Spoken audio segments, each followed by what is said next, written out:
देखो, कोई भी कोड क्रैक करना हो तो मैंने आपके 7-8 तरीके बताए हैं, उनको स्टेप बाय स्टेप आपको अप्लाई करना है।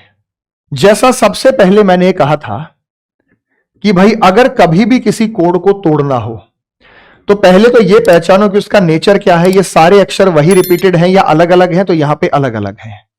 पहले फ्रंट में चेक करो, ये माइनस हुआ, ये वही रह गया, लेकिन टी से एफ कोई लॉजिक नहीं बना।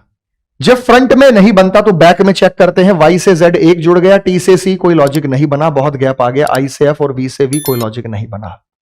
फ्रंट में चेक नहीं करते, क्रॉस में चेक नहीं करते, तो बैक में चेक नहीं करते तो क्रॉस में करो। यहां जेड हो और यहां सी हो, कोई रिलेशन हो सकता है। अगर मैं सी में से 3 घटा दूं तो जेड आएगा, और अगर मैं 2 जोड़ दूं तो आएगा। आगे वेरीफाई करना होगा। अगर मैं 3 घटा दूं, 9 में से 3 गए 6 एफ आएगा। अगर मैं 2 जोड़ दूं 20 और 2 22 तो वी आएगा। जेड सी एफ वी, बात बन गई। एक और वेरीफाई कर लेते हैं। अगर मैं 3 घटा दूं, 9 में से 3 गए 6 एफ आएगा। अगर मैं 2 जोड़ दूं तो 22 और 2 24 पर एक्स आएगा।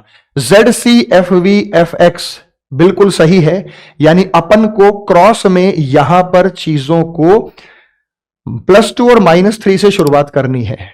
पहला ये +2 है, ये -3 है, 1 और 2 तो 3 सी आना चाहिए, तो सी यहां नहीं है, तो ये गलत हो गया, ये गलत हो गया।